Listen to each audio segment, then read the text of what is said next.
The sun express के इस Facebook page पे आप सभी श्रोताओं का मैं हार्दिक स्वागत कर रहा हूँ। ये द सन एक्सप्रेस के यूट्यूब चैनल पे भी लाइव हो रहा है, आप लोग वहाँ भी इसे देख सकते हैं। मैं मनोज यादव, सचिव हिंदी अकादमी आसनसोल नगर निगम, एक बात बहुत पहले से ही साफ कर देना चाहूँगा कि मैं पश्चिम बर्धमान ज़िले के तृणमूल कांग्रेस हिंदी प्रकोष्ठ का जिला सभापति भी हूँ। इसलिए मेरे पार्टीगत एफिलिएशंस को आप ज़रूर ध्यान में रखें। मैं यथासंभव कोशिश करूँगा निरपेक्ष रहने का। देखिए, ये पश्चिम बंगाल में जो चुनाव हुए ये ऐतिहासिक है। देश की पूरी राजनीति में इसका एक बहुत बड़ा महत्व है। चुनाव के पहले के संदर्भ में मैं कहना चाहूँगा कि चुनाव करवाने की तो बिल्कुल ही स्थिति नहीं थी। कोरोना को देखते हुए देश के व्यापक हित में इसे टाला जाना चाहिए था, परंतु चुनाव जीवियों ने इसे करवाया और 8 चरणों का चुनाव करवाया, जिससे कोरोना को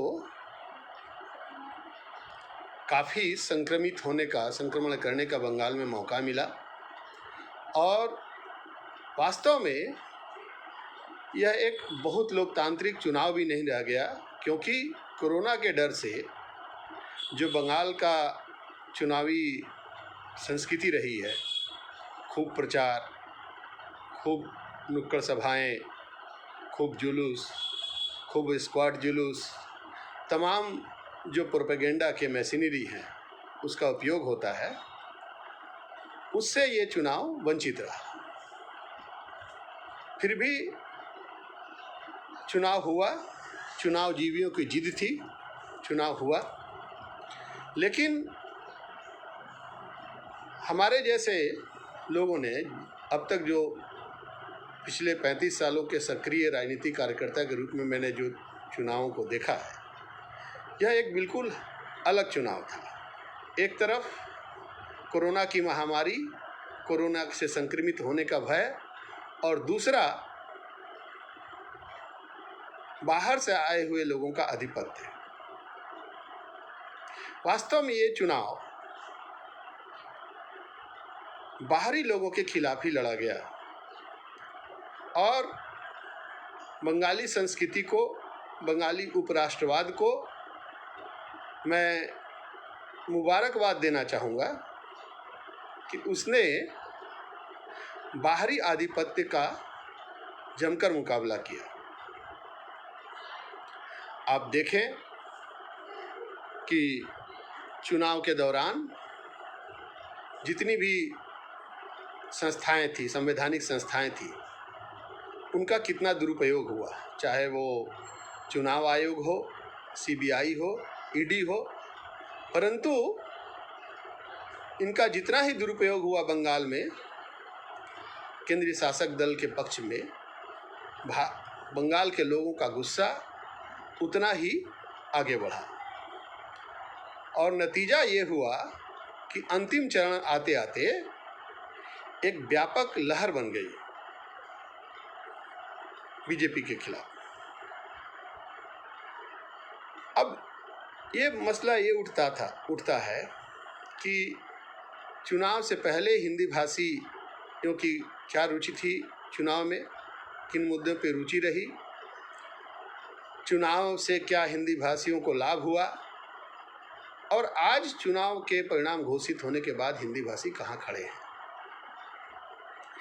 एक हिंदी कर्मी होने के नाते, एक हिंदी माध्यम स्कूल के शिक्षक होने के नाते मैंने जो देखा कुछ बिंदुओं को साझा करना चाहूँगा।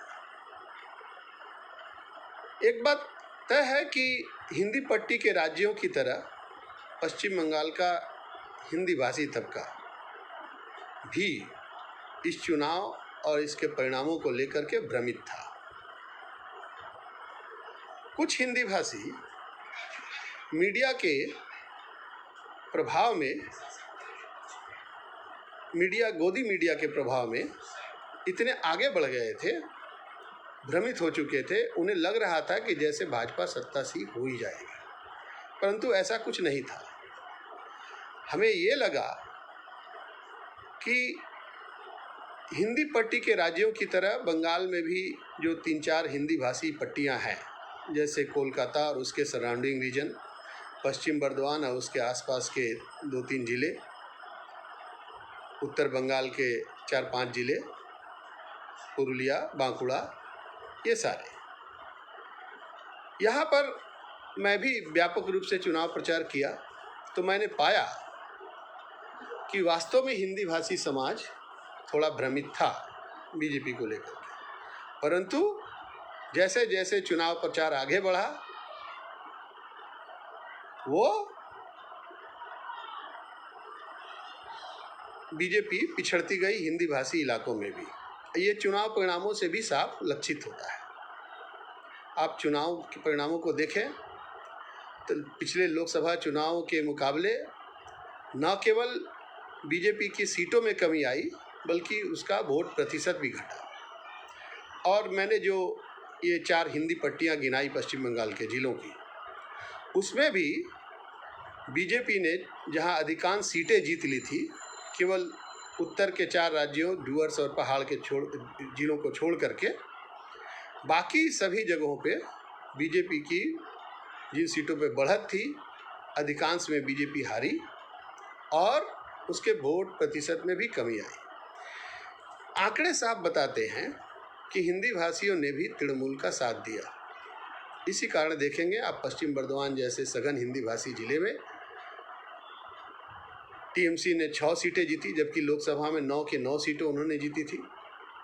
पूर्वी बर्दवान में टीएमसी ने 16 सीटें जीत ली। बीरभूम में भी एक हिंदी भाषी ने पहली बार विधायक होने का गौरव प्राप्त किया। और कोलकाता और उसके सराउंडिंग जो हिंदी पट्टी है, वहाँ भी तृणमूल ने हिंदी भाषी इलाकों में बेहतर प्रदर्शन किया। यह है कि हिंदी भाषी समाज पश्चिम बंगाल में काफ़ी कुछ पाया है। पिछले 10 सालों में पहले जो वंचना थी, जिस तरह से वो वंचित था, उसे तृणमूल सरकार ने दूर किया था। मसलन काफ़ी संख्या में हिंदी माध्यम स्कूल खोले गए। हमारे पश्चिम बर्दवान जिले में ही 35 जूनियर हाई स्कूल खोले गए हिंदी माध्यम, 19 हायर सेकेंडरी स्कूल खोले गए नए, 4 प्राइमरी स्कूल खोले गए, एक हिंदी मीडियम कॉलेज बना। और सर्वोपरि ये बहुत बड़ा अचीवमेंट रहा हिंदी भाषियों का पिछले 10 सालों में कि इस हिंदी हितैषी सरकार ने उत्तर बंगाल में भी 2 कॉलेजों का निर्माण किया और कोलकाता में हिंदी माध्यम विश्वविद्यालय, जिसका नाम हिंदी विश्वविद्यालय हावड़ा है, की स्थापना की गई। वहाँ पिछले वर्ष 2 विषयों की पढ़ाई शुरू हुई, 6 विषयों की पढ़ाई इस वर्ष भी शुरू होने जा रही है। हिंदी में प्रश्न पत्र दिया गया हायर सेकेंडरी में, सभी संकायों में, कला, वाणिज्य, विज्ञान। इससे न केवल हिंदी भाषी छात्रों में आत्मविश्वास का संचार हुआ बल्कि उनका परिणाम भी सुधरा और वे अधिकाधिक संख्या में वे भाग लेने लगे। उनकी पढ़ाई जो है, उच्च शिक्षा में भागीदारी बढ़ी। अब ये हुआ है कि न केवल तृणमूल सरकार यहाँ तक सीमित रही बल्कि उसने ये भी निर्णय लिया कि 2 बड़े हिंदी पट्टी जो इस कोलकाता के अलावा पश्चिम बंगाल में है, जैसे आसनसोल और सिलीगुड़ी, वहाँ भी हिंदी विश्वविद्यालय की रीजनल सेंटर, अध्ययन केंद्र स्थापित करने का निर्णय लिया गया और जिससे कि स्नातक के बाद की भी पढ़ाई बच्चे हिंदी माध्यम में कर पाए। ऐसी योजना बन रही है कि जहाँ प्रत्येक हिंदी बाहुल्य जिले में कम से कम एक हिंदी माध्यम कॉलेज खोला जाए। तो इन सब उपलब्धियों को केंद्र करके तृणमूल हिंदी प्रकोष्ठ ने के माध्यम से व्यापक प्रचार चलाया गया हिंदी भाषियों के बीच कि ये हिंदी हितैषी सरकार है, सभी भाषा भाषियों का मंगल चाहती है और केवल यह वामपंथियों की तरह बोलती नहीं है बल्कि काम करके दिखाती है। और ये हुआ भी। हिंदी भाषियों में इस सकारात्मक प्रचार का प्रभाव पड़ा और हिंदी भाषी इलाकों में भी बेहतर परिणाम आया। हाँ, एक बात सही है कि पहाड़ और डुवर्स के 3 जिलों में जलपाईगुड़ी के छोड़ करके बेहतर परिणाम नहीं आया। उसके कई स्थानीय कारण हैं। हिंदी भाषियों को अब पश्चिम बंगाल में मैं समझता हूँ कि बंग संस्कृति का अवलंबन करना चाहिए, अपनी भाषाई अस्मिता को संजोए हुए। ये पश्चिम बंगाल की उदार संस्कृति ही है कि यहाँ पर हिंदी भाषियों को सम्मान मिला है। आने वाले दिनों में हिंदी भाषियों को ये कोशिश करनी होगी कि वे बांग्ला से जुड़े, बांग्ला सीखें और यहाँ के प्रधान भाषाई समुदाय की तरह अपने सांस्कृतिक पक्ष को भी मजबूत करें। सांस्कृतिक पक्ष को मजबूत करने में राज्य सरकार की हिंदी अकादमी की महती भूमिका हो सकती है।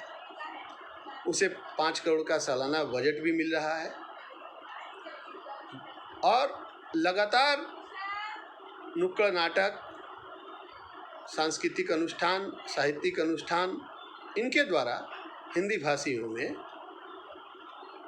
उदार चिंतन को बढ़ावा देने के लिए लगातार कार्यक्रम किए जाने की जरूरत है। हम लोग ये पाते हैं कि लंबे समय तक बंगाल में रहने के बाद हिंदी भाषियों की मनोदशा बंगाली हो गई है।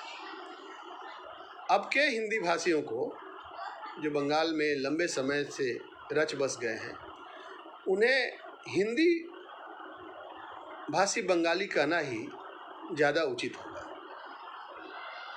हमें इसे ही संजोए रखना है। ये देखना है कि जिन कारणों से भाजपा की हार हुई इस राज्य में, जैसे एक महिला के विरुद्ध कुप्रचार, दीदी ओ दीदी, इतने सारे बाहरी लोगों का प्रचार में आना, केंद्र सरकार के संस्थाओं का दुरुपयोग करना, ईडी और सीबीआई, इसको बंगाल की जनता ने हल्के में नहीं लिया और इसका पुरजोर विरोध किया। पश्चिम बंगाल में बसे हिंदी भाषी भी उत्तर भारत के हिंदी पट्टी राज्यों के विपरीत नारीवादी संस्कृति के समर्थक हैं, बहुलता के समर्थक हैं और धर्मनिरपेक्षता में विश्वास रखते हैं। हिंदी भाषियों में लंबे समय तक पश्चिम बंगाल में रहने के कारण हिंदी पट्टी के राज्यों के विपरीत एक बहुत बड़ी भिन्नता आई है कि उन्होंने भी उदार चिंतन का अवलंबन किया है। हिंदी भाषियों के हित में है कि हिंदी भाषी अपने को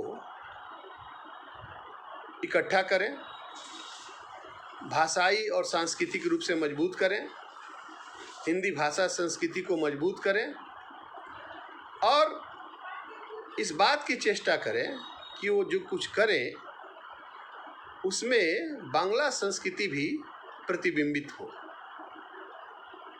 ऐसा करने से ही हम लोग बेहतर भविष्य की ओर जा सकते हैं। पश्चिम बंगाल में पिछले चुनाव को हम देखें तो टिकट वितरण में भी हिंदी भाषियों को प्रमुखता मिला, सभी पार्टियों ने लगभग दिया। जहाँ तक मुझे जानकारी है, कुल 7 विधायक हिंदी भाषी जीत के आए हैं। हिंदी भाषियों की राजनीतिक भागीदारी भी बढ़ी है, सर्वस्तरीय बढ़ी है, नगर पालिकाओं में, पंचायतों में, जिला परिषद में और विधानसभा में भी। ये एक शुभ संकेत है। इसे कायम रखने के लिए हिंदी भाषियों को एक बेहतर सांगठनिक ढांचे को मजबूती से खड़ा करना होगा, जिससे कि यहाँ के प्रधान भाषाई समुदाय के साथ वे मिलकर काम कर सकें और इस चुनाव में जो व्यापक संदेश दिया है पश्चिम बंगाल ने पूरे देश को कि देश के राजनीतिक वोटिंग पैटर्न में बदलाव आ रहा है और इसकी शुरुआत पश्चिम बंगाल से हो चुकी है। पश्चिम बंगाल ने पुनः देश को राह दिखाई है और ये आशा की जाती है कि 2024 आते आते पश्चिम बंगाल के हिंदी भाषी भी, इनमें जो कुछ बचे खुचे फासीवादी मानसिकता के लोग हैं, उनमें भी यथोचित बदलाव आएगा और वे यहाँ के प्रधान भाषाई समुदाय के मिलकर के देश में जो बदलाव 2024 तक आने का संकेत उभर रहा है, उसमें अपनी भागीदारी सुनिश्चित करेंगे। आप सभी श्रोता बंधु जो इतने समय तक मेरे संग जुड़े रहे, धैर्य के साथ सुना, अधिकांश ने अपना कमेंट भी दिया है, कमेंट बॉक्स में मैं देख रहा हूँ। उन सभी बंधुओं को मेरा आभार और सन एक्सप्रेस और उससे जुड़े तमाम चैनलों को मैं अपनी ओर से धन्यवाद ज्ञापित करता हूँ कि पश्चिम बंगाल में हिंदी मीडिया में मैं देख रहा हूँ, मेरे इस शिल्पांचल में भी, कोलकाता अंचल में भी और उत्तर बंगाल में भी हिंदी न्यूज़ चैनलों की सब्सक्राइबर बहुत अधिक हैं, अच्छा काम कर रहे हैं। हिंदी आंदोलन, हिंदी अभियान को आगे बढ़ाने में इनकी भी बहुत बड़ी भूमिका है। मैं सभी पत्रकार बंधुओं, रिपोर्टरों, चैनलों को भी बधाई देता हूं कि इस तरह के कार्यक्रमों के माध्यम से हिंदी भाषियों के बेहतर राजनीतिक अवस्थान की प्रस्तुति हो। और फिर से आप सबों को एक बार बधाई देते हुए मैं अपना वक्तव्य शेष करता हूं। धन्यवाद।